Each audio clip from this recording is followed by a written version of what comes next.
share with you some stories, right? As Andy had said, I've been here a long, long time, a really, really long, long time, but I've moved on. I've been here 31 years before I decided to retire in 2010. And so I've actually, been able to see really the creation of Accenture Philippines. So I'll tell you some stories, and then I'll have a little bit of, lessons learned, right? What, we have done, I would say, really well. So what many of you know of Accenture Philippines is that it's a giant that dominates the outsourcing, the technology, and the consulting space. In the last 30 years, the organization has evolved. It's helped by having the right set of parents, and we did have a few set of parents, and fearless leaders. There were many pivotal moments, and the people had helped create the Accenture Philippines to what it is today. Our first set of parents was SGV. In 1985, the merger of the SGV Group into the bigger and global player Arthur Andersen was taking place. Arthur Andersen was a global audit services organization. Its younger sister organization, Andersen Consulting, was starting to dominate the IT space. Mr. Washington Sisip, founder and chairman of the SGV Group, was the force that brought forth the integration of a global player, Arthur Andersen, and a regional player, the SGV Group. I had been with SGV for about 6 years when this merger was taking place. I remember Wash going around, giving talks on how he started SGV soon after World War II, and why the merger with Arthur Andersen is beneficial to the smaller regional player that was SGV. He also believed the transfer of knowledge from Andersen Consulting will greatly benefit the SGV IT group.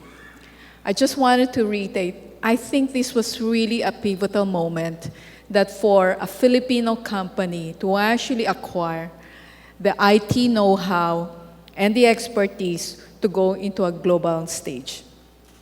In 1999, Andersen Consulting won its case in the International Arbitration Court to be set free. In exchange, Andersen Consulting had to give up its corporate name.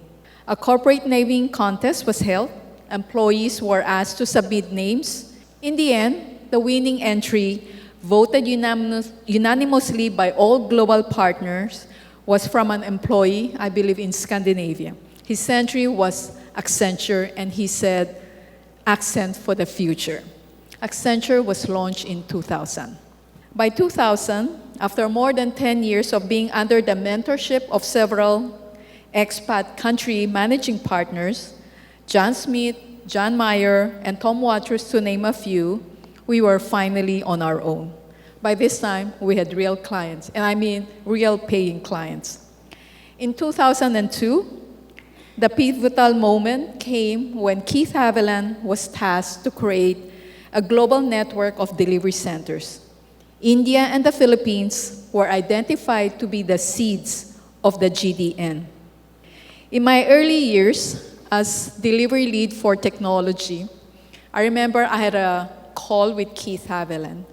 And he said, "Beth, give me a forecast of how many headcount do you think DC Tech will be in 5 years?"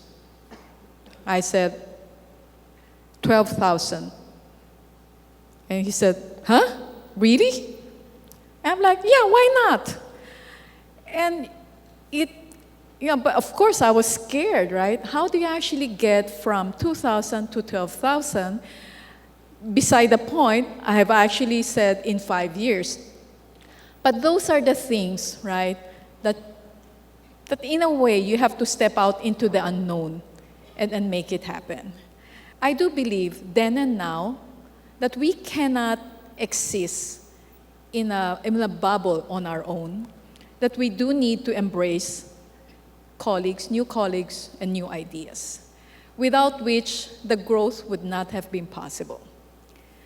It is people like Wat Sisip, George Shaheen, and Keith Haviland who actually step out into the unknown and forever they step out into the unknown, into a new path, and forever charted a new course in corporate history. There was already a discussion to introduce BPO in the Philippines. And as we said, the rest is history. When the global meltdown happened in 2008, clients started pulling back. But less than a year later, in 2009, Accenture Philippines started its recovery.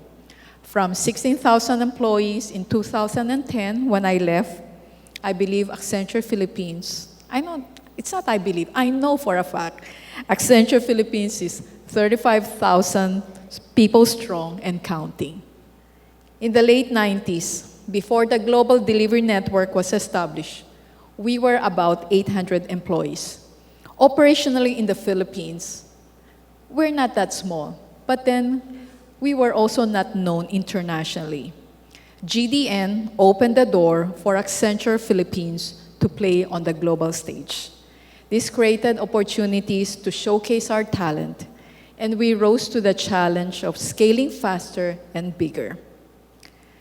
As Accenture Philippines finds the Philippines a fertile ground for talents, many other organizations, our competitors, are likewise setting up and expanding their operations. We embrace a competition, confident that the Accenture brand, the core values, and professionalism are differentiators in this tight supply and demand market for talented Pinoy. We have a responsibility to develop the next generation of talents. There are many ways to give back, and I leave it up to you to find your full expression.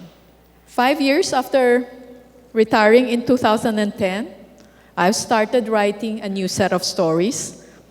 I'm the CEO of APEX Schools, which stands for Affordable Private Education Center. By July of this year, APEX Schools will have 23 branches in NCR and Region 4A, which is Calabarzon. Our mission, which I chose to accept, is to transform the millions of Filipino lives by providing affordable, quality high school education.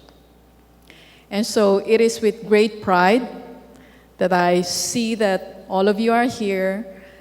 Many people been here 12 years, 16 years, and I hope many of you will actually hit your 25th year with Accenture. Thank you.